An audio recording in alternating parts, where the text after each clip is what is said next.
Hello, everyone. My name is Hemingway Jones, or is it? And welcome to our little corner of the internet where we talk about fountain pens, journals, inks, just about anything and everything that has to do with self expression. Hello, everyone. Hope everyone's doing well tonight. I see there's quite a few of you already checked in. Well done. Nice to see some of the usual suspects, all the good people that I appreciate all the time. So I thought I'd start, give you a little background, get a lot of questions in the comments, and I always like to answer as many as I can. So a lot of folks are asking about the origin of my Nom de Internet, and it's really kind of funny. It goes back almost 20 years now since the early days of the internet. And it was really had a lot to do with the fandom community that I was really involved with over at Club Obi-Wan in the Indiana Jones fan community. And it just was a rabbit hole I fell down as I was looking for the jacket that he wore. And there was just so much information over there on the exact jacket, the exact hat, all the different dimensions. And it was just a lot of fun to kind of obsess over this innocuous but fun movie world. And I ended up getting copies of everything, the jacket from the fellow who made the jacket for Harrison Ford. I got to meet him. He was a really interesting guy. He had worked for Churchill when he was in the military as a younger man. Peter Botwright, he sadly has since passed away, but just a lovely, lovely guy. I met Steve Delk, who made the Indiana Jones hat for the fourth film. He, once again, just a lovely guy, had a really nice business going there. He has also since passed away. But don't, so yeah, I don't want to be too much of a downer, but lovely people, great community. And at the time, all I did was take my favorite writer. I think you guys know I really enjoy Ernest Hemingway's works. He's been influential in my writing career. And I took Hemingway with Indiana Jones, came up with Hemingway Jones, took that from Club Obi-Wan over to the Fedora Lounge, which is all in vintage clothes. You may have heard that I write articles for stridewise.com, and I write about men's fashions. Might not be so much holding up that this evening. I'm a little casual this evening, but so vintage clothes, men's fashion, a source of study for me. Really interested to this day, and in that time, the one thread, of course, is writing and journaling and fountain pens and all of that. It fit into that world. There's fountain pens in Indiana Jones, very memorably. Pretty sure it's a Conway Stewart, the scene where Marcus squirts the ink in the German tank driver's eyes and says, "Henry, don't you get it? The pen is mightier than the sword," right? Pretty sure, like 90 something percent sure that's a Conway Stewart fountain pen. So kind of neat, kind of fun. Wrote quite a bit about that. So the reason I use a nom de internet, which is what I call it, rather than my actual name, is that my career as who I actually am is in banking. And I'm a senior vice president at a bank, and I lend money. I'm a commercial lender. I have a portfolio of clients. And it's just that if you were to Google that name, it has all those accomplishments and sort of that world. And I wanted to keep that somewhat separate from Hemingway Jones and all this that we do, just so there's no confusion on Googling, on LinkedIn, and things like that. However, there is some overlap. My actual name is probably one of the worst kept secrets on the internet. If you really cared enough, it's not that hard to find. For one thing, I do write at stridewise.com. I publish under my own name there and proudly always have all my articles. I used to write for Classic Style, a few other people. Hope to publish a book one day. That's still off in the distance, but have some brilliant ideas I'm working on. Well, I think they're brilliant. That sounded immodest, but you know what I mean. So So that's why I do what I do. And you'll see that my initials sometimes show up in the videos. I'm sure you guys have all noticed that. You're a bright crew. It's one thing I know about people because I speak to all you in the comments and you're always on top of everything, which is fantastic. So, well, and the other thing that's funny about going by a different name is I respond to it because I've been Hemingway Jones for so long that sometimes I'm in the airport and I hear Hemingway and I'm like, oh, and it might be somebody who remembers me from the Fedora Lounge or from Club Obi-Wan or from these channels. But it's something I respond to. HJ too. Some people call me that. People on my personal Facebook, I know from those days, and they'll write to me that way. So it's more like a nickname now for me too. So it's not like I just made it up for this channel and for TikTok. It's very much a piece of my identity. It's very much my alter ego. Like Batman and Bruce Wayne, right? I mean, bad analogy, but I'm sure that that person thinks of themselves as both. And I do also in a very real way. So I just thought I'd mention that to you guys because I think I got 2 or 3 comments about it over the last week. And I'm very active in the comments. I really do care about what you guys say. I learn a lot from you guys. I really do. I rely on you. And I ask you guys questions in the community section, and you're really helping to advance the channel. So I'm really thankful for you guys to be out there. So let me take a look at the comments. I see some really nice names I recognize. Sextus Pompeius, our favorite Roman emperor, is with us. Judy Anderson, who is a friend of this channel across many platforms. It's always nice when someone is there on Instagram, TikTok, and YouTube. So they see the threads. There's an interesting circle between Instagram, TikTok, and YouTube. Instagram gets a lot of sneak peeks. That's where I put stuff up when I'm really excited about it. So sometimes if I go and film some B-roll and I really like it, it shows up on Instagram right away. So you can really get an idea of where the channel's heading. Some of the pens I'm looking at, some of the places I've visited for backdrop and all that on Instagram, probably first. Also do a pen check every day, which is super fun. I used to do them on the channel, but I stopped. So today I'm using the Lamy Safari with the cursive italic nib. Super fun. This is the one I recently refilled. I didn't buy the Z28 converter for it because I forgot. So it was empty and I just used a syringe and I didn't even clean it. I'm sometimes sloppy that way, but it was blue with blue. It was slightly different blue, but it'll be fine. So this is what I'm using now. So the reason, if you're curious, why I cut them out of my videos is that it was taking too long to get to the matter of the subject on my YouTubes. And I think I was losing a lot of you. And I think it was justified. I think if you tune in for a review of a Twisby Eco or a Mont Blanc 146, and you're not getting that until 3 minutes in, that's a long time to expect people to wait. So, I used to do an introduction, then I ran my credits, then I do a pen check, and then sometimes I did another mini introduction, and then the content started. And it was 3 minutes in, and it just seems like a bit long for that. It really sort of preyed upon your patience a bit.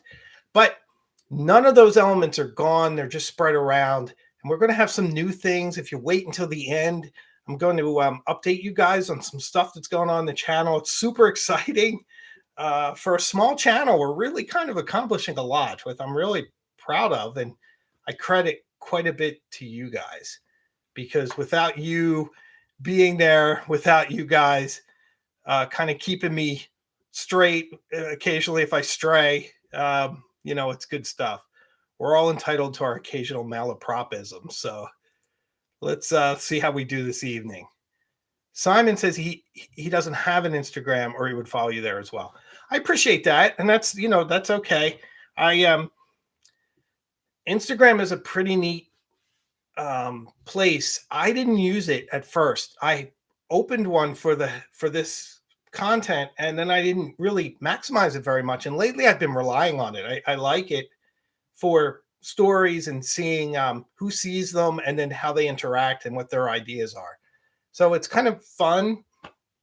TikTok seems to be a little bit more random, where you put something up. 3 or 4 days ago, I did the Jinhao versus the Mont Blanc. How Jinhao X159 is $5 and the Mont Blanc's $1,000, and that's very TikTokable. That's the kind of thing that TikTok gets really excited about, when you can say you can have this for 5 instead of $1,000 or what have you. And anything that's sort of monetary and dramatic does well on TikTok. So that got like 280,000 views, which is really exciting. So anytime anything goes viral over there, I think one of my posts got 4.5 million views, which is super exciting. So because you're getting the word out, but it does sometimes get it beyond the circle. So your normal interactions are with pen people. You get pen questions. When it gets out into like the viral world, then you get more general questions, and sometimes you get criticisms where people make fun of you. They don't like your eyes, they don't like your hair, they don't like something. It's always something. So you have to have thick skin on the internet, I think. But I think that you can leverage all these platforms just to have really good conversations and to move things along. So it's pretty exciting stuff for me, and it's fun for me. Excuse me. I got some tea with honey, so I'm hoping it'll help my voice to hold up this evening. Okay. So, one of the things I wanted to talk about was how we tend to make excuses for brands, and we do it for different reasons. And I think that it's incumbent upon us in a way to kind of stop doing that. And especially, I think, people like me that have a voice and they're always out talking. If you buy a pen, it should be able to write out of the box. And that it shouldn't matter if it's a $5 pen, a $10 pen, a $30 pen. And especially, and I don't know where you draw the line, especially if it's like a $500 pen or a $1,000 pen. And you hear stories out there, and I don't report on stories. Well, I can report them as stories, but I tend to talk about my own experience on this channel, which is very important. By the way, Judy Anderson says no martini, not this evening. It would be nice. We'll do a weekend one, and we'll do that, or what I call weekend eve, which is Thursday night. Sometime I'll do a Thursday night, and we can have a nice drink all together. But plus, I don't want to be demonetized. I don't know how it is over here, but so the thing is about pens, right? You hear stories about these luxury pens and these luxury brands that people spend $1,000, $1,100 on a pen, and it comes, and the nib is scratchy or dry, and there's really, I think there's no excuse for it at any level. But I think when you're invested that much, you don't want to admit, you don't want to say, this pen just doesn't work for me. It's almost like a shot to your own person that you invested $1,000 in a brand. And I don't want to name a brand. I've heard some stories, but I haven't had that experience at that level. The closest I came was not liking the Mont Blanc 146, which you guys know I talked about at length in a video a few weeks back. But not liking is different than it being defective. There's nothing defective about that nib. It's just not for me. But if you get a Durograph for $40, you get a TWSBI VAC 700R for $70, a Pelican M600 Sovereign for, what are they, $450, and you have to tweak the nib.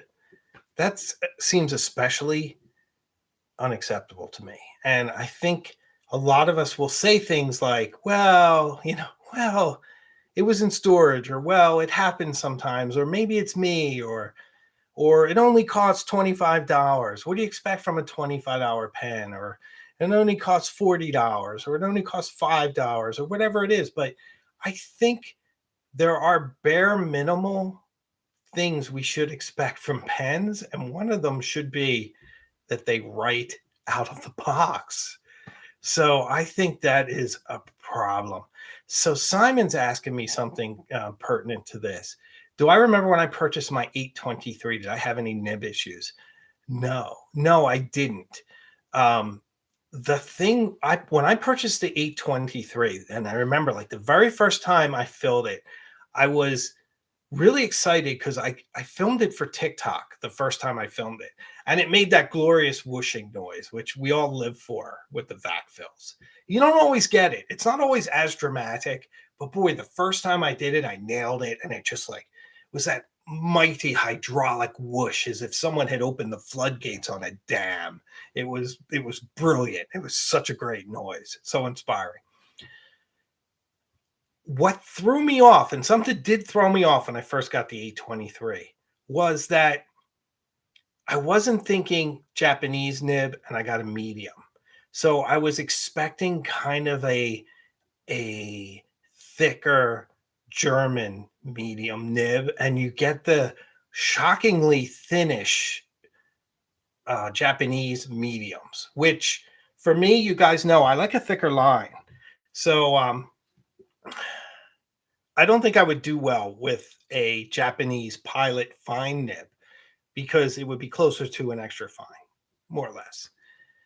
So that's the only thing that threw me off. But then after writing with it, I mean, that is so brilliant. It's so smooth. It's like writing on glass. It's like the ink is just almost like a hovercraft nib with the air being the ink underneath. It just is brilliant. You feel just enough texture, just enough paper grain is transferred through the pen. It's just a transcendent experience. In fact, I'm going to tell you guys something I wasn't planning on telling you, but I think my next video is going to be where you can draw the line in regards to pen purchases. That essentially $288 is all the money you ever need to spend. There are pens above it. There are great pens above it. Pens I love above it. But boy, once you have the Pilot Custom 823, you just never need another pen. You just really don't. And the only criticism is that cap needs a ring of metal to protect it, because I worry about that. I've had vintage pens that I've seen with chips. I've seen that on cheaper pens, and I just worry that one day I'm going to drop it and something is going to happen. So let me see. Larry Kamenak says almost every expensive pen I've bought, $175 to $200, has been a major letdown, except for my Diplomat Excellence A2. So I never bought any of my Grail pens. I expect disappointment. Larry, that's unacceptable, my friend. That's exactly what I'm talking about. You're spending that kind of money for a pen. And I'm not sure what you mean by, like letdown. Has it been just not fun, or has it been dry or scratchy? For me, the worst thing a nib can be is dry and scratchy. That's where I really lose it, because I like wet and smooth, even at the cost of losing feedback. I'm not a big feedback guy. I think the 823 gets the balance perfectly. So the one thing I would change on the 823, put that metal to protect the cap, and I would enjoy it a lot more. But when it comes to the writing experience, you guys, those of you that have it, and I see some of you in the comments have it, that pen is exquisite. And Larry, if you don't have the Pilot Custom 823, I'd be very surprised if you had an issue with it. But I will say this too. I don't know where you buy your pens, but make sure you're buying it from a reputable place. I used to have one of those influencer pages with all the Amazon products up, so you could buy pens and I would get a little cut, which is nice because, anything that helps support the channel. And I buy a lot of toys for the channel, gimbals and, software and things. So it is appreciated when I can do something to help support it, because it's a fun hobby making all these videos for you guys. I love it, but it gets expensive sometimes. I mean, I bought a MacBook Pro just to edit for this channel, so that's what I mean. But anyway, so I had this Amazon page, and I got rid of it because as much as I was trying to keep an eye on it and everything else, I wasn't sure. I didn't have control. So now I'm starting to work with companies like, Atlas Stationers, Brendan out of Chicago, lovely guy, great company, accountability. You buy a pen from him, there's something wrong, he's going to make it right. He wants you to be happy. He wants you to buy a bunch of pens from him and come back and come back. And all the major pen retailers are that way. Pen Chalet are beautiful people, just absolutely lovely people. And of course, people like Goulet Pens, they're incredibly reputable. I buy from them. I buy from Jet Pens too. So just make sure you're not buying from a place you don't feel like you can communicate your issues with. So let's see what Larry says. I have the Wingsun knockoff of the 823.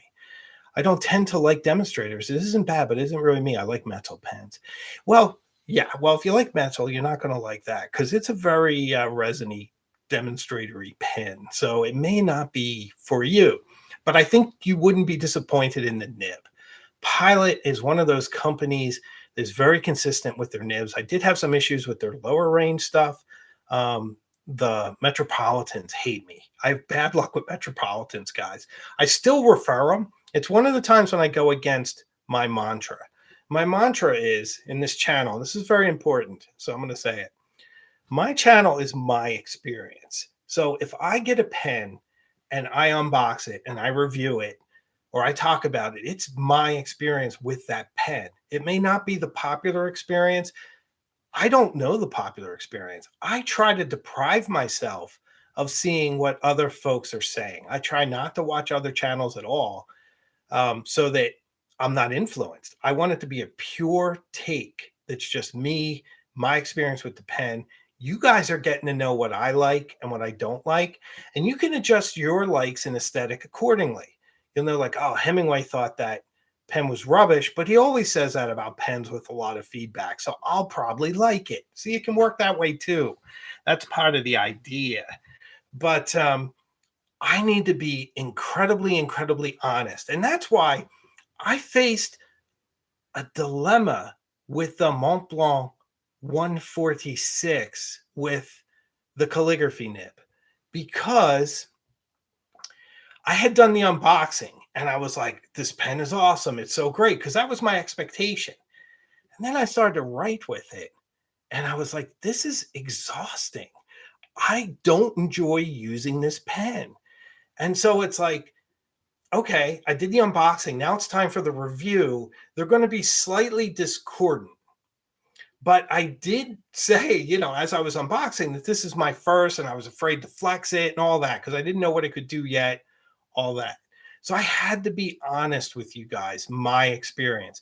Now, there will be follow-ups to that, because since then, I started to take calligraphy classes in copperplate and in the modern calligraphy. Mont Blanc, you got to hand it to them.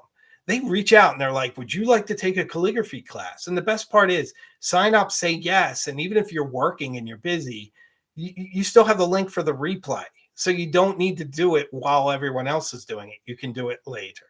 So it's brilliant and it's a fantastic resource and it's really nice. And I think it's a value add. You buy one of their pens, you register it, you have access to these classes. So now I have sort of respect for it, where I'm like, the calligraphy nib can do stuff that a lot of nibs can't. I still don't like to write with it necessarily, but I respect it and it does what it needs to do.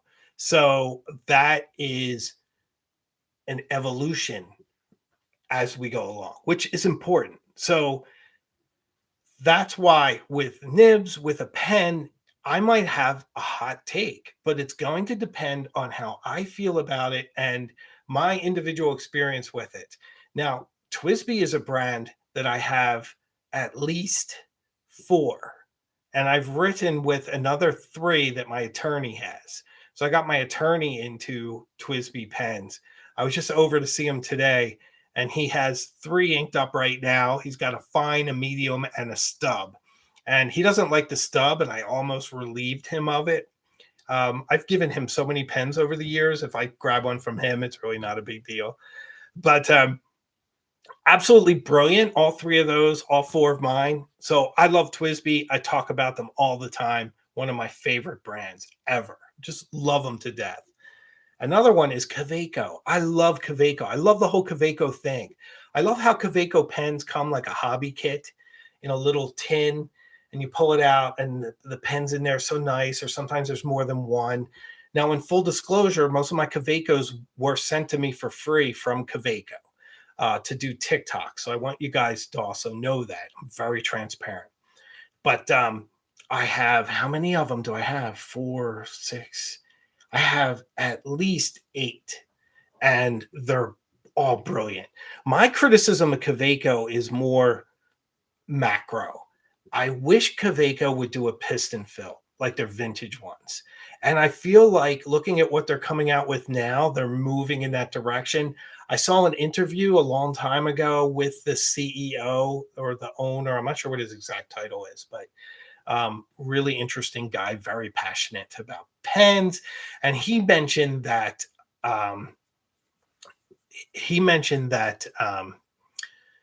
he wants to do a piston fill. So I think it's going to come. So that's my one thing. All right, let me go to some of your comments, okay? Because I see them streaming by and I don't want to miss them.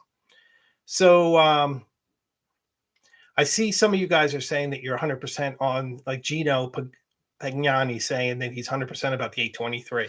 I can't say enough about the 823, guys. It's one of my favorite pens. It's worth every bit of $288. It's brilliant. It's even brilliant how it comes. I mean, does it always come? Excuse me. Does it always come in the big box with the Pilot ink, the special ink, so you don't mess up the nib, and a nice box? Exquisite. It's just such great presentation, fantastic writing. I grab that all the time. It's one of my most popular pens. In fact, when I was doing my pen checks over on Instagram, I had to force myself to grab another pen because I just wanted to write with that every day. It's brilliant. It's just brilliant. And it makes a fantastic gift. So I'm glad you guys like it. Let me see what else you're saying. C-Line says, I'm starting to see other complaints about expensive pens with scratchy or skipping nibs, and some about pen companies focusing on collectible exclusive pens and forgetting about the writing part. Yeah. Well, that's a good point. And by the way, I'm reading the comments because I haven't quite figured out how to incorporate them into the screen. I'm going to sign up for this encoding software, and I'm going to be able to have guests. I have 2 guests scheduled, guys. You're going to love this. We're going to have 2 guests coming up, and it'll put those comments permanently on the screen so that everyone can see them in the replay. So that's why I'm reading them when I answer them. So yeah, well, that's the problem. You spend money in some of these custom pens and some of the collector pens, you're talking thousands. And for that much, you need to get what you're paying for. So Book Feaster says Goulet needs to sponsor me. That would be very nice. I really like those guys. They're the one pen content I watch. I watch their Pencast every Friday morning because I usually work from home. I work right here on Friday mornings, and they release it, and I put it on while I work. Friday mornings for me is a lot of like tedious stuff, and I just like to listen to it in the background. I'm doing financials, I'm exchanging emails, that kind of thing. Intense sales stuff generally doesn't happen on a Friday because people forget about it by Monday. Just a banker tip for you.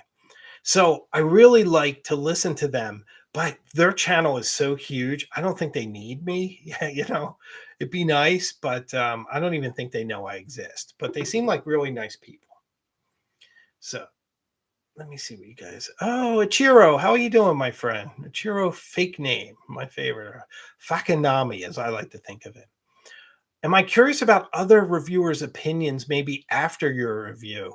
No, I'm really not that curious of other people's opinions in general, to be honest, except for yours, because I get all the feedback I need from you guys, and I'm starting to know what you guys like. So it's very much a two-way street. The thing I worry about other pen channels is I don't always know where they're coming from. Um, or I wouldn't. Like I notice in on TikTok, there's a lot of people that talk about certain shows, and I'm like, how can they possibly like that television show? And then you read in the media that people on TikTok are getting paid to talk about television shows. Now, some of the content that's on YouTube, it's not people necessarily getting paid, but they have a vested interest. They sell pens. So you talk about a pen, but you sell it. So it blurs the line a little bit, even though I guess we all do our endorsements. I got something to talk about later. I think you guys are going to be super excited about, but I think that you just really have to have a fierce independent perspective, and you sort of have to guard it. um and to be honest, a couple weeks ago I did watch some of the other channels just because you guys were talking about them, and it was just so different than what I do. It was kind of hard for me to relate to them. So Um, let me see. M. Pompadour said, "So I got a disappointing experience with the Jinhao X159. I have two and both right butter, buttery smooth. Pardon me.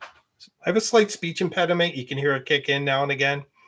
Light glass. The fine nib writes more like a medium, and the flow is super. No hard starts either. You know, that's awesome. I did not have that experience.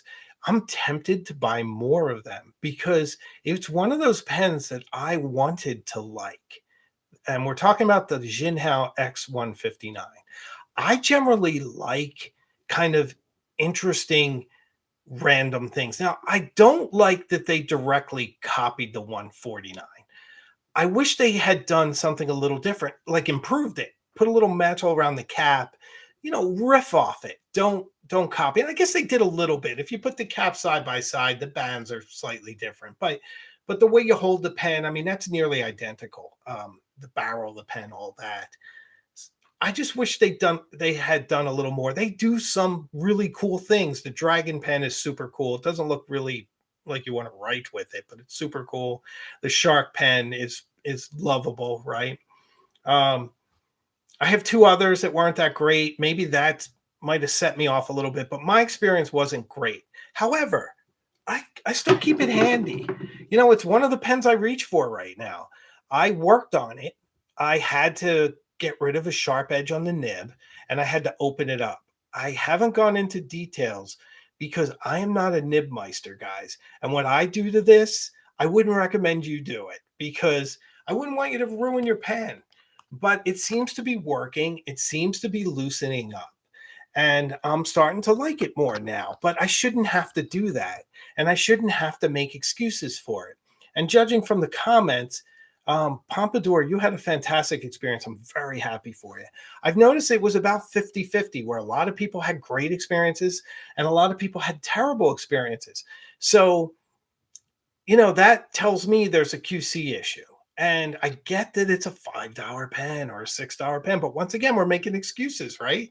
The way I look at it is it has the potential to be a fantastic pen. It's this close. With a little bit of QC, it's a fantastic pen. So make it a $8 pen. You know, if you charged 50% more, it'd be a $9 pen going by $6, right? So that's my criticism, that it's almost there, and I'm not going to make excuses, even though it's inexpensive. I did have a fun time though, um, filming it. I took it to a really awesome place, our local farm stand where we shop for groceries. It's one of my favorite places because it's like a bakery. It's a where I buy all my wine. It's where I buy cheese, our fresh vegetables, and everything. We go there all the time. We love it, and I gave it the romantic treatment. So this pen got a spectacular video, and this pen treated me right because it's one of my more popular videos. Cat hair, guys, I can see it. It's one of my more popular videos, and if it wasn't for this pen, it wouldn't have that success. So there's part of me that has a lot of affection for it. But I'll take points off. They shouldn't be copying other designs. And they should, because they're good enough to do it on their own. They could be an awesome pen brand, but they just need to take it to the next level. A little more QC. Because like it has a seam. I didn't mention that I don't know if you guys know this. I didn't mention it in my review because I didn't think it was that big a deal. And that is one of the things that I was like, it's a $6 pen. You don't need to mention it. But it has a visible seam. So what? So like that's not something I get hung up on. It feels great in your hand. I like it better on posted, but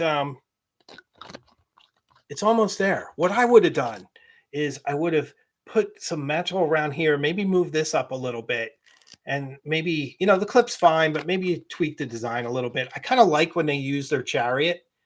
I wouldn't have minded that. It might have kept it more in the 159 family if they had the chariot. It makes it a little garish, but I think garish is cool. I don't really have a problem with that.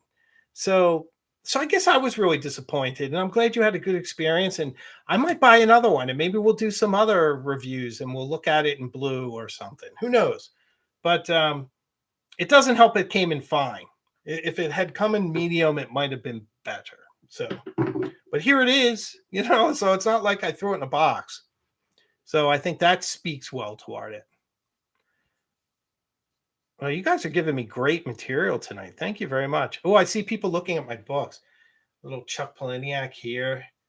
Yeah, you guys, I am a huge book nerd. I just love reading. And if you ever wonder, like, do people read all those books? I have virtually read everything on these shelves or I'm about to. There are a few further down that are in the queue. And some of these are my wife's books, but they're mostly on the other side. All these are mine. I read all this stuff. I just eat up words. Love, love, love books. So, oh, you know what? One of the things I was going to say about being worried about trying a new pen and, how expensive some of these things are, going back to Larry's comment, if you're worried about it, try to go to a pen show where you can try a pen. At a pen show, I got to try, I never wrote with a Visconti Homo sapien. I got to hold it though at the pen show. Um, Lovely pen, just brilliant pen. Well, Art Mingle, hello from South Florida. Hello, I'm glad that you got through the hurricane okay. So good stuff. Thanks for being here. Loves the channel. Appreciate it. My stomach is really loud. I hope you guys can hear that. Simon Cooper, I wish the Kaweco Sport had a larger converter. Simon, you're not wrong. Simon talking about the converter side on the size on the Kaweco Sport. So here's how I try to spin small converters, whether it's that or the Con 40.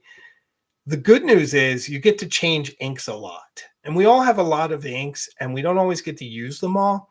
So I try to look at it as a positive that I can go to a new color.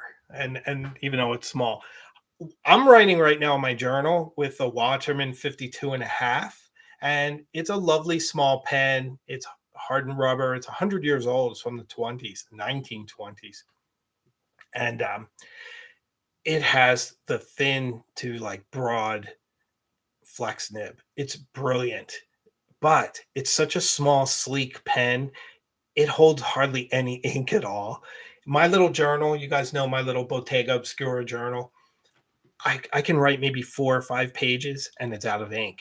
And then I come and I fill it up. I right now have Gerbon Sapphire, which I'm taking from the legendary Egyptomania inkwell, which is almost empty. Remember I filled it? It's almost empty. I have to fill it again. But so I try to look at that as a positive. So we'll see. We'll see. And one of the things about that I say about how you shouldn't have to do work out of the box is that we all have some technique. We all know what we like. We all have some idea how to tweak a nib probably, or we know where to go to figure it out. Imagine if you're someone new to fountain pens, and this is a big part of my perspective, guys, is that I'm often referring pens to people.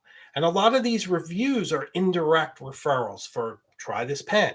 Now, I would still say, like, you can say try the Jinhao X159, what do you have to lose? It's anywhere from $3 to $10, depending on where you buy it from. What do you have to lose? Some people, that's a lot of money. You're in college, especially, or just starting out, that can be a lot of money. Well, I have to put an asterisk and say, well, the feedback I get from folks is that about half of them love it and about half of them say there's issues. So I want to be able to enthusiastically recommend a pen the way I feel about Twisby or Lamy. Although I do make caveats with them. Like, I love Safaris. I have two right now. But one of the things I tell people is that I really wish I had a 3D printer. If I had a 3D printer, I would print myself a cylindrical grip. That's my only criticism of this pen. I really like it. I love the 80s design. It reminds me of some of the designs like Seiko was doing. I forget the name of the designer, the Italian designer that was famous for those.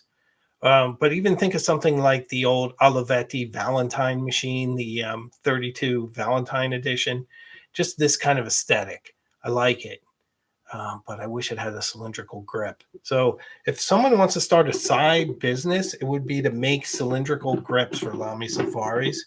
I think that would be well received in the marketplace, at least here with me. So it's good stuff. So yeah, so that is one of the things that I think is important. You have to sort of qualify things, but it's nice when you can make an unreserved recommendation. Pardon me 1 second. We're far enough into this that my voice is starting to bother me, so forgive me. I wish I had chips. I really like Fritos. You know that? Fritos are so good. And you feel like they're not that bad for you because they're just corn and salt. But, not exactly sophisticated. So sorry about that. Wolf Seat Witch says hello. Hello to you. Nice to see you. What's going on? Okay, guys. So one of the things that I think is interesting in all these worlds that I'm into, all my different hobbies, I like watches. I think you guys know that. I'm a big watch guy. I like pocket knives and, of course, fountain pens, guitars, jackets. There's always these sort of wars, right? There's Gibson versus Fender. There's Rolex versus, Patek Philippe. There's Barber versus Bell Staff. There's Benchmade versus Spyderco. And everyone draws their lines and they have their allegiances. But I don't know why we get so caught up that we feel like part of our self-image is tied up in brands.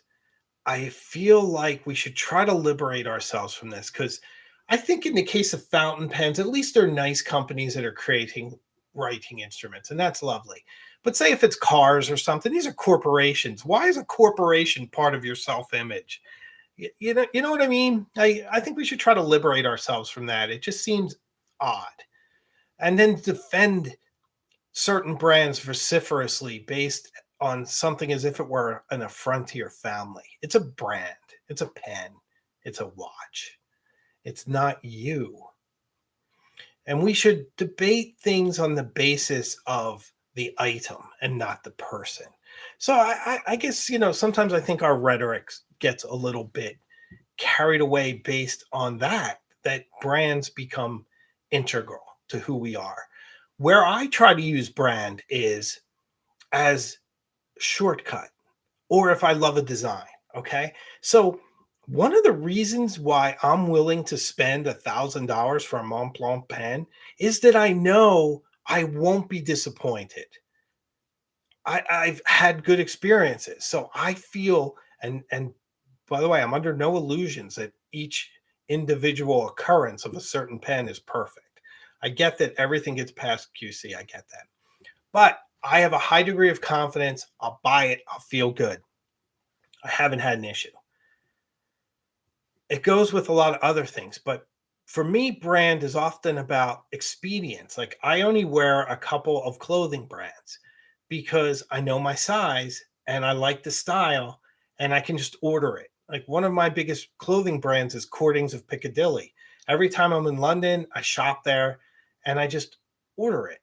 And they come and they fit my aesthetic and I'm happy. So that's how I treat brand. Brand should work for us. We shouldn't be working for brands. We shouldn't be promoting them as if we're soldiers on their front lines to make sure that people are conforming to whatever vision they have for us. We imbue brand with prestige, not the other way around. Like I always say, I don't wear certain things to be cool. I wear things and then they become cool because I wore them. I hope you guys can't hear my stomach. It's like on a tear tonight. Let me see what you guys. Oh, Dave Rydell's asking, can I tell you about your technical setup for these presentations?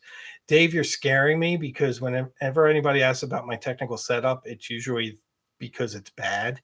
And I'm trying my best with technology, guys, but let me tell you, I will tell you what my setup is. I'll give you some idea, okay? So I have a mic. I'm okay with it. It's a, yeah, Marquise, it's called, right? It's okay. I'm thinking I'm going to have to upgrade my mic. Sometimes this mic gets a hissing sound, which I'm able to take out in Final Cut Pro by cutting out the top frequencies, and then it sounds brilliant. But I feel like if I buy like a Shure mic, it'll sound better. And then I have my plosive guard here to keep my P's and my B's and whatnot from, you know, topping out. So I have that, but I'm just going through my MacBook Pro because I don't have my encoding software yet. And the only way I can go directly to you guys right now is through Chrome and my MacBook Pro. So this is the HD front camera on my MacBook Pro. And then right here, you can see it my glasses. I have my ring light. And then over here on the side, I have my iPad Pro with some notes because there's things I want to cover and I don't want to forget. So that's it. Oh, and my MacBook Pro is on top of this, like, kind of like a Halliburton case, but it's made out of plastic and it's sitting on top of that. So I hope this is okay. I hope you guys can hear me okay. And I hope the setup works, but that's it. I think it shakes a little when I hit the desk. I'm working on it, guys. Hopefully, I'll be able to up my game very soon. Wolverine 3660 is in our comments, guys. Wolverine 3660 is a very dear friend of this channel. We talk offline, and he went through some health challenges, but he joins us back this evening. Absolutely lovely to see you out there, my friend. Keep your chin up. This channel is always behind you, whatever you need, my friend. So that's good stuff. Happy to see you here.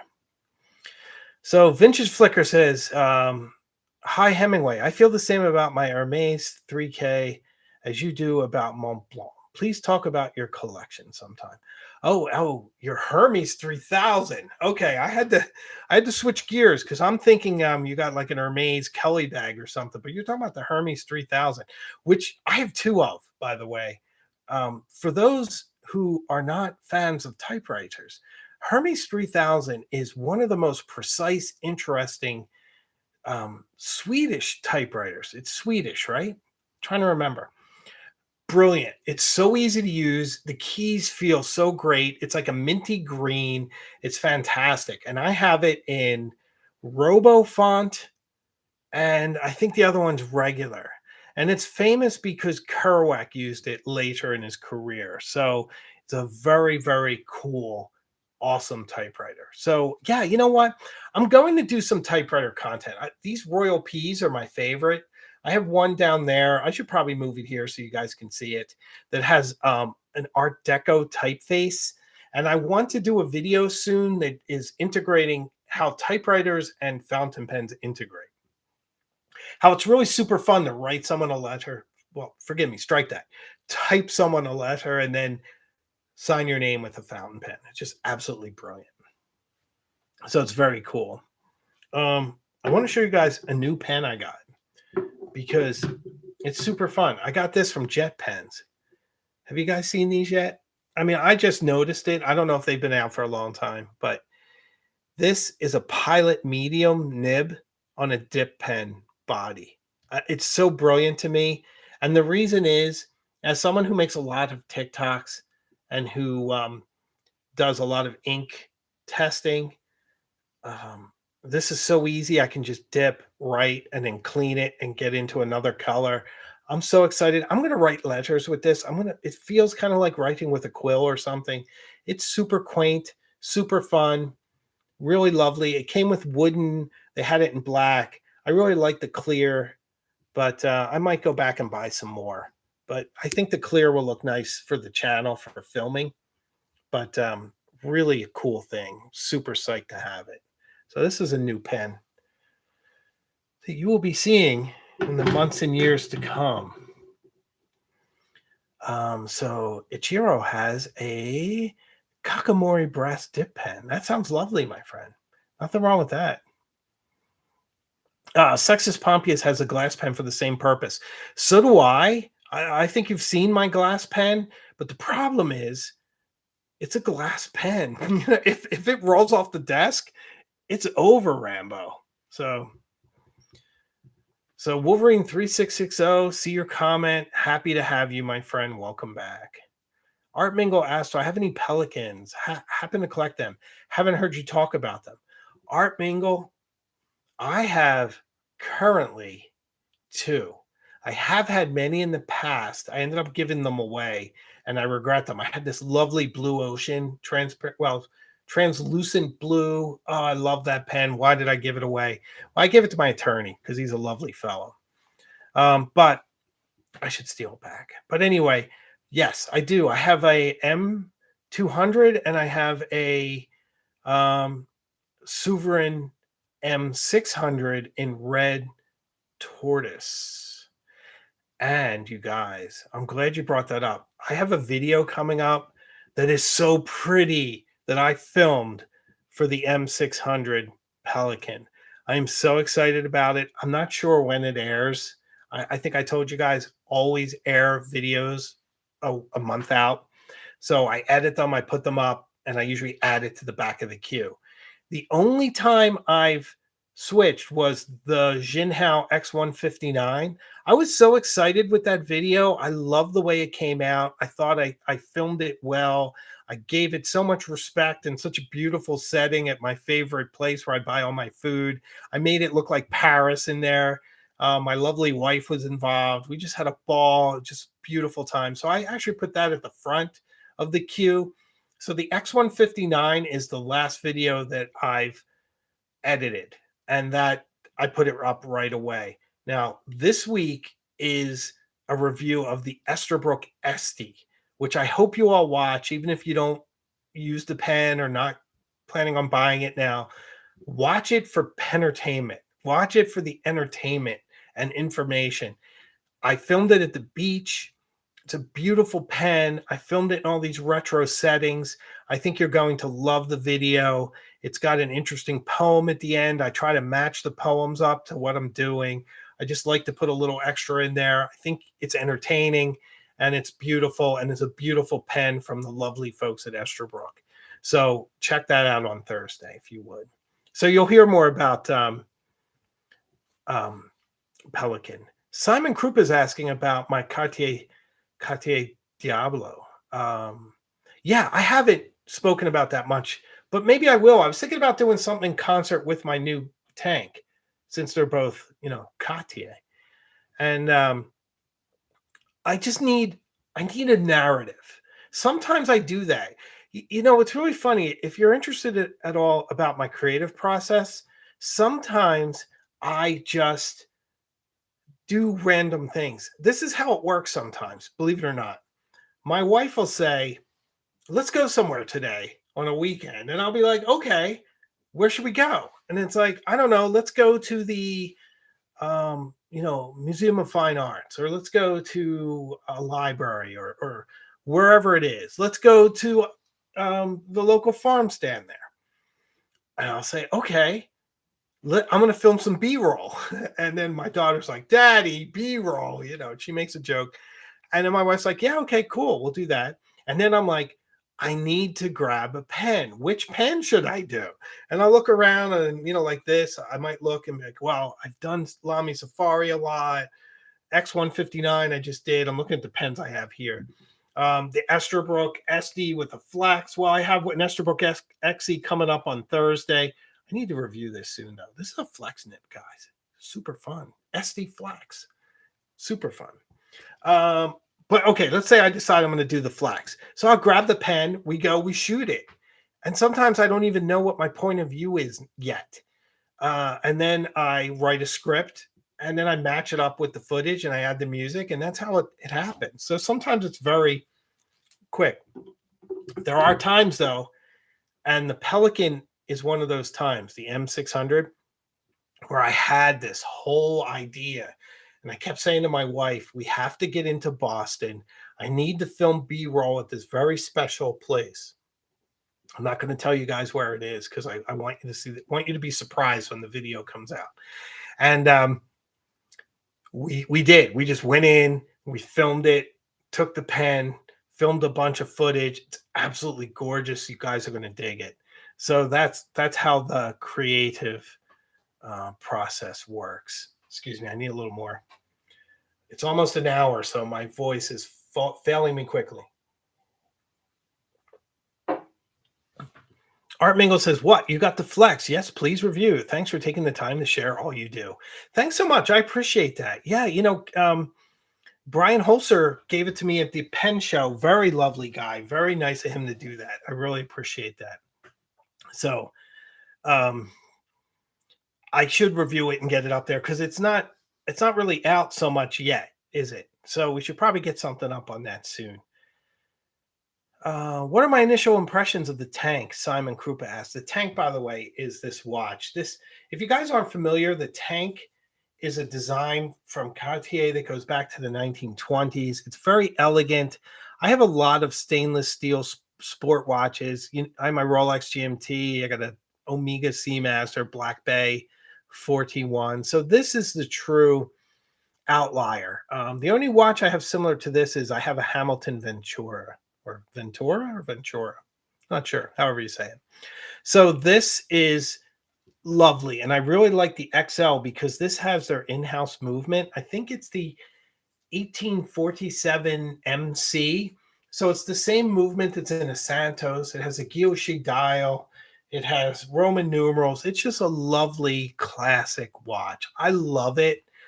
I love it so much. And it's just super fun to wear. And by the way, when I filmed the Pelican M600 Sovereign, that was when I bought this watch. So if you guys remember the videos, that's how I'm dressed in the other one. I went to the place, filmed, and then we ended up in the Prudential Center, and I stopped by and I bought it. And it was an impulse buy, but it was super fun. Oh, so Wolf is asking if this is oversized. This is oversized. This is my first Esterbrook oversized. And I really like it. I love how it fits in my hand. You can't post it, but I'm okay with that because I haven't been posting pens so much. Here it is, guys. Look at the nib. SD Flex. I really like it. It's good for emphasis. So what's really nice about this is it's a Yovo flexible nib on a Yovo feed. So the feed is pretty drenched and it keeps up. And it has a nice flex to it. You can go fat to thin. It's not like a paintbrush. It's not like a Watchman 52.5, which by the way, I'm writing with now. That's super fun, but that gets a little weird too because it is so soft. But what's nice about this is you can write with emphasis. So it's super smooth when you're just writing. I want you guys to get a nice look at that nib. Look at that. It's really nice that it's actually focusing. Never does that. So this nib is really smooth, so you can write really lovely. And then if you want to do like a dramatic downstroke here and there, you can do it. I haven't used this in my calligraphy class yet. Maybe I will and see how it does there. But it's a very nice writing pen. You could pretend like it's not flex. And then if you want, say if you signed your name and you did like one or two downstrokes, like Hemingway himself signed his name with these dramatic downstrokes on his Y and his G, and at the J for me, because I actually copy his signature a little bit when I sign Hemingway Jones. But it's really perfect for that. So it's very enjoyable, very smooth, fantastic emphasis. So another winner from Esterbrook, one of my favorite companies. They've resurrected this brand and they've captured the soul of Esterbrook. I was a big vintage Esterbrook guy. I haven't written with one since I've got my first. Really, really love them. So I hope you guys like it. I'll do something soon. So here's something quick. I want to get on some updates on the channel, and then I'm going to read through some more comments. I want to make sure I have voice left to get to my agenda. I have my hidden agenda over here that you guys can't see, but I do want to try to keep it within an hour, at least for the agenda. And then if we go over, at least we covered what we sent out to cover. So here's some updates on the channel. One is I'm getting that encoding software. I'm looking at Ecamm. It costs about $40 a month, but I think it'd be worth it. I think that these would be a lot better because, as I said earlier, I'll be able to put your comments on the screen and be able to highlight certain comments and things like that. But more importantly, you guys, and this is what's huge, I'll be able to have guests. And I already have two guests lined up, and they're lovely people. And I was able to say, would you come on my show? I do a pen show. This is my pen show, in case you guys didn't know. I consider live like my pen show. And I consider what I release on Thursday my films. Those are the fun films. This is the pen show. This is where we talk about what's new and what's out. And there's going to be a little bit more structure as we go along, more or less. I'll still go off on tangents. But so I asked these two lovely people if they'd come on and be a guest. And I want split screen so that we can see each other, have a fantastic conversation, have it not be through Skype where it's all glitchy and whatnot. I'll do a dry run before we go live and all that. I was thinking maybe I would do it and then tape it and put it up, but I think that takes away the spontaneity. And I think that you guys need to be a part of it. I want you guys to be able to ask us questions while we go along so that it's more than just a two-way conversation. So the two people I have lined up right now is Brian Holzer of Esterbrook, who's a fantastic guy, just so knowledgeable in pens, so knowledgeable about his brand. I think we can learn so much from him. You guys can hit him with questions. He's going to love it. He's a very nice fellow, very well-spoken, very educated, very on it, educated about pens when I say that, very much on it. Lovely, lovely guy. One of the nicest guys in the world, and is doing a brilliant job with Esterbrook. It's just a fantastic brand, just doing great things, always keeping writers in mind.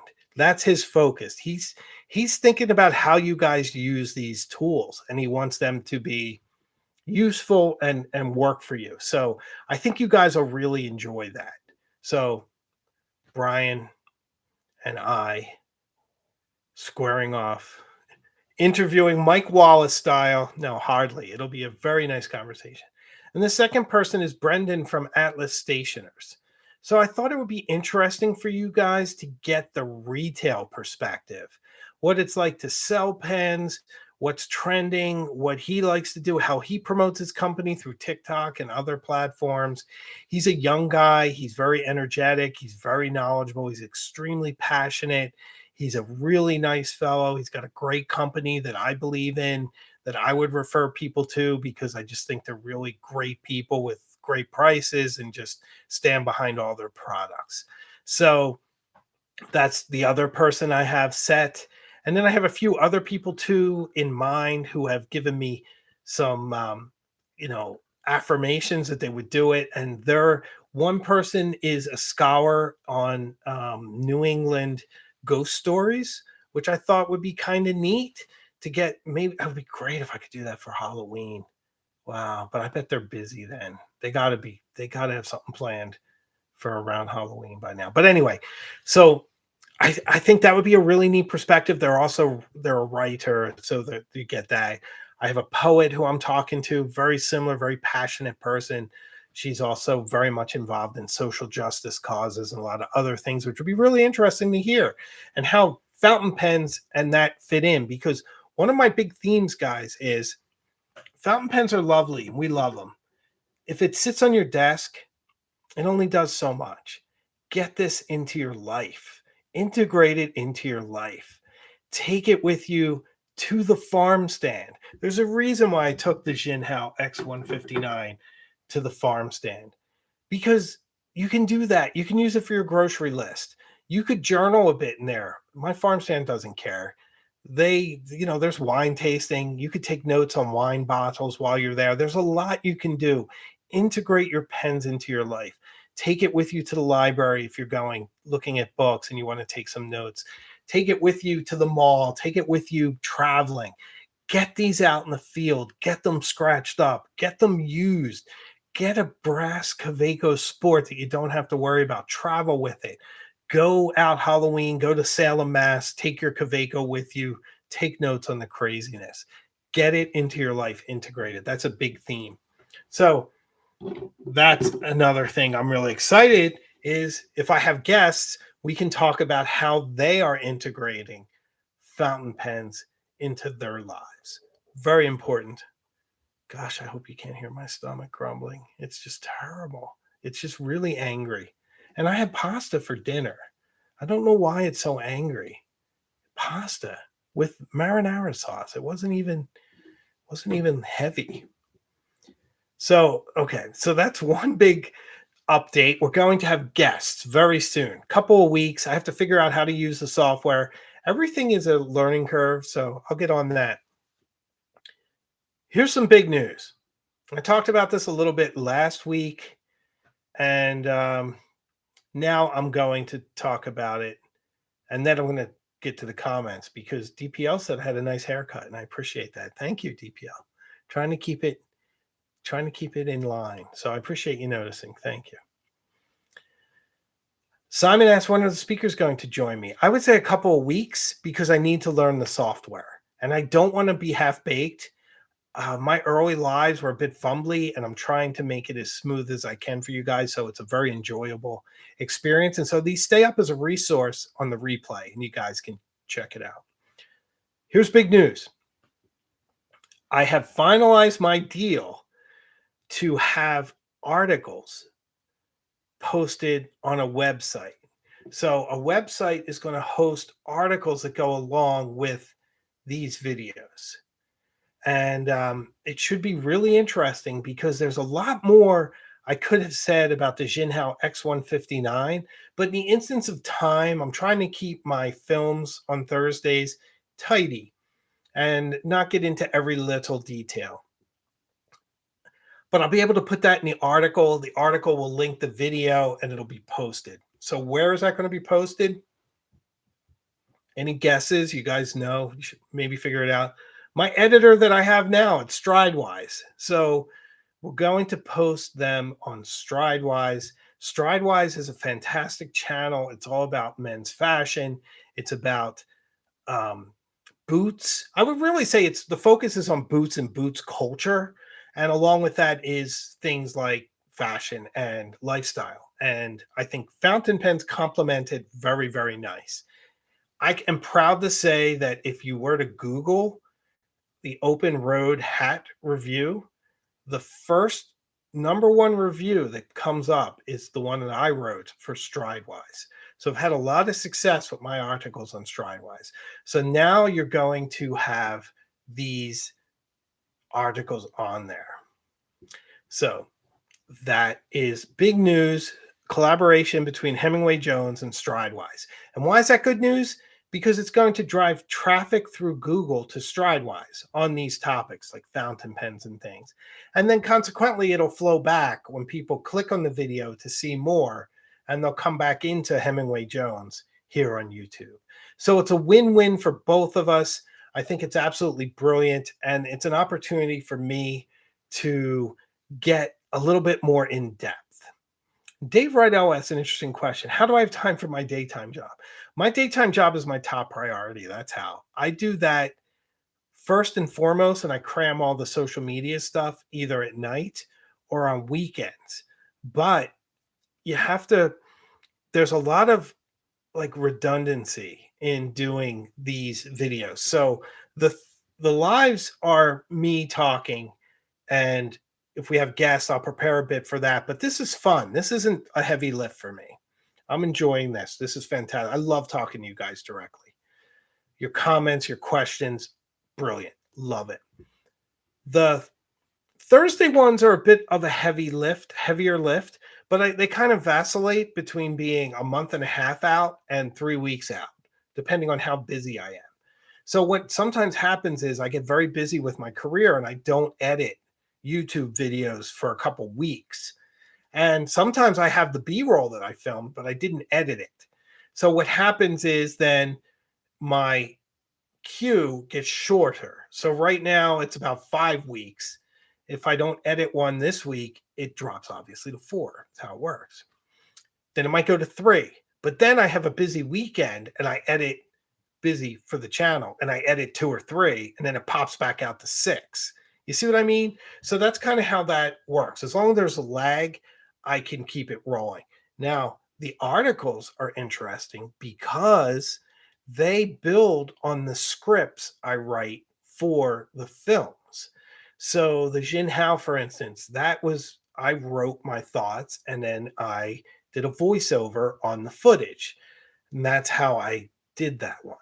So I then took the bones of that and I just expanded upon it, polished it up, put a really nice introduction, a really nice ending, some product links, things like that, send it off to the editor.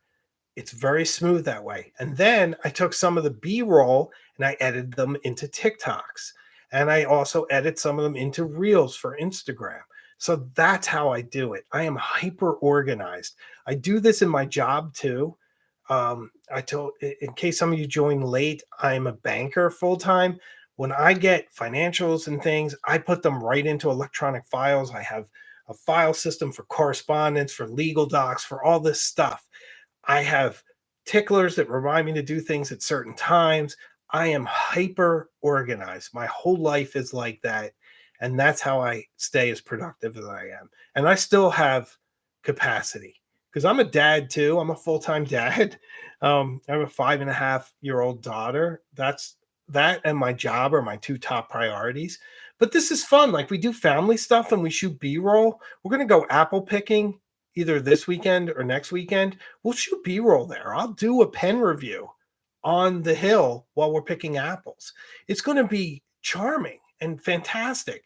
We'll have plenty of time with the family. It'll also be this lovely footage. You guys are going to love it picking apples. It's going to be fantastic. That's already planned. I even have the pen picked. So stay tuned for that. So yeah, John Manuel's looking forward to seeing some guests. I think it'll be nice. I think it would be nice too to give you guys a break, so it's not just me talking at you for an hour and 15 minutes or whatever it is. I think it's nice to have a little bit of give and take, and I think you'll learn more about me because you'll see me interact with people. They'll ask questions that haven't come up. It'll be really fun and exciting. So Simon Krupp is also in nonprofit finance, probably a person like I work with on a regular basis. Organization's priority. Exactly. If you carry that into your home life, my desk is really organized. My shelves are really organized. It's the key. So I have another big announcement. Another big announcement. Iced tea first. I think this is the longest I've gone. Proud of myself. Pompadour says an organized life makes for a happy and productive life for sure. See, that's the thing too. And remember, you guys, if I didn't enjoy doing this, I wouldn't do it. I love editing videos and I love the artistry of it. I am so proud of that Jinhao X159 video. I love the Mont Blanc 146 video. I just think both of them were the idea I had in my head realized. And that doesn't often happen. And when it does, it's so satisfying. The M600 Sovereign video is like that. The Esterbrook SD is like that with one caveat. I had to pull it because I worked on the audio a little. So now I feel much better. There goes the voice. See what I mean? Now I feel much better about the audio. Excuse me. This happens to me. Sometimes it happens in my voiceovers. I have to stop and go back to it, or else I'm like this. It's like a different guy doing the voiceover. But so I love doing it. I love learning. I'm almost at the point where I feel like I could edit anything, and I want to get there. So that's one thing. All right, here's another announcement. I was trying to keep everything within an hour, and then we could talk some more. But the brand collaboration that I spoke of, I am so excited about this, you guys. It's my first brand collaboration here on YouTube. If I was going to do it, it had to be big, and it's more than big. It's epic. And when I say epic, I am going to create my most ambitious video yet. I'm going to use B-roll. I'm going to use some stories. It's going to be inspiring. It's going to be based on this fella. This fella here. Anybody have an idea? This is a cool book, by the way. If you like ephemera, this is super cool. I'd like to write one of these for Hemingway style. I could write that. I'm still trying to figure out which flex nib we used. All right, so I'm extending it here, but here's the thing, guys. I am doing a brand collaboration with Stewart Conway, and I couldn't be more excited. Stewart Conway is almost mystical in my eyes. I love that they're very artisanal in how they make things. They have a company, but it's made by local artisans, and they craft these pens to such a high degree. And I have some of their vintage stuff, and of course it's another brand that's resurrected in the exact same spirit as the older ones. They get high marks from the people I know who have used them. I've never used one. I've lusted after them. I've added them to my queue and never acted on them. I had thought that I would pick one up soon, and then they approached me. We talked. We came to a really great project collaboration, and I'm going to do a video, you guys, that I am going to strive for cinematic quality. And it couldn't be with a better brand that I respect more. I absolutely adore Stewart Conway and their beautiful pens. And this is going to be the most ambitious, the most well-researched, well-planned, well-executed video that I've ever done. So I am incredibly, incredibly psyched for it. Conway Stewart is the one. Yes. Yes. Conway Stewart. I am so excited. Yeah, guys, I am so psyched for this. They are just one of my favorites. I have a really cool vintage one. I can show you guys. If I said Stewart Conway, sometimes I say it backwards. So, I am sometimes prone to the occasional malapropism. So forgive me there, but it is, of course, Conway Stewart. But here is my vintage one. I adore this pen. It's absolutely beautiful. And their modern stuff is just equally impressive. You guys are going to love it. And I am psyched. So it's going to be really neat. It's going to have a lot of different B-roll and not just stuff I film. So we'll leave it at that.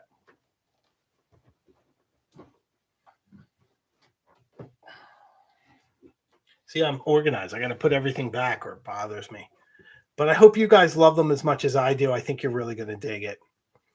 So that's some big news. Let's see what you guys are saying. Oh, some recommendations for Atlas stationers. That's very good. Very good. Will I ever eyedrop a pen, GTM 44S? Yes, I will at some point. I want to do that on this channel. I still have the little giveaway one from Fountain Pen Revolution, but I haven't done it. But I am excited. Excited, guys. We got great things. So Conway Stewart collaboration. We have Stridewise hosting my articles. We have guests coming up for the lives. We're doing a lot of interesting stuff. But there is one more thing on top of all this, and that is that to keep up with what's being hosted at Stridewise, I'm going to probably start at some point releasing more videos. So I think what you'll get is a live early in the week, like we do on a Monday and a Tuesday. You'll get the films always on Thursday. And then I think either Saturday or Sunday, you're going to get something else. And I'm going to probably ask you guys. So take a look at my community section in a couple days because I'm going to ask you what we should call it. I'm thinking Hemingway Jones extras or something along those lines. And the idea is that if I write something like some more basic stuff for Stridewise, like how to buy a fountain pen or how to fill your fountain pen or which fill mechanism is better for your fountain pen, the kind of more stuff that you guys know, I still make it really entertaining and make it for people just getting into pens, that it's not part of the actual channel, but it's more like an extra. But also for things like I might talk about wine, and that's out of our purview mostly, or a typewriter, or a barber jacket, or a blazer, or a pair of Red Wing boots. Now, I probably wouldn't do that because no one can do that like Nick English does it. He's the master. But say Lishamu wellies or something. So I'll do it as an extra in the same style. I do the pen reviews, charming, music, voiceover, B-roll, all the fun stuff. But those are going to come out on the weekend. So if you guys want to leave me some comments, maybe on this, leave me some comments, your ideas, or send me some messages and let me know. Let me know in the comments what your ideas are for the title for that. But that's going to come too. So that's the other big thing. Okay. See, I'd like to have like a fact checker with me too, because anytime I say, like last week, I accidentally, I think I called an eco like a Kaweco eco or something crazy. I got mixed up. I think that's why Goulet has Drew and Brian, so that if you misspeak while you're going along with the excitement, somebody can go, whoa. I wish my wife were here. She's great at that, but she's upstairs putting our daughter to bed. A very important job. So, ladies and gentlemen, I think we said it all. We said enough this evening. We've said it all. I think we got a lot of fun. Oh, I'm seeing some comments already from John. Back to basics. Back to basics isn't bad, but some of it's going to be beyond the scope of the channel. That's why I was thinking about extra. You know what I mean? Because if we're talking about something like a Brooks Brothers blue blazer, which by the way, I could go off on and do reviews on, know a lot about them, love them, think they're appropriate for almost anywhere. That would be a really good video. It would fit with Stridewise. It would fit with this channel, but it's extra. Maybe that's it. Or Hemingway Jones Beyond or something. Can you help me with that? That's my thoughts. So it's kind of this plus, and it's extra. We're going to stick with the lives. I love doing these. I think occasionally a video might replace the live if I'm doing something on a Tuesday, but we're going to try to stick with this schedule. And then Thursday for the films, and either Saturday or Sunday, something else extra, probably shorter, like a 5-minute, quick, to the point, but charming and interesting. Okay. So thank you all. I appreciate it once again. I love these. I love seeing all the people that I see in my comments. You're a lovely group. Had a great time. I hope you enjoyed this as much as I did. Thanks for keeping me straight and keeping me on the path. And I hope I'm keeping you inspired.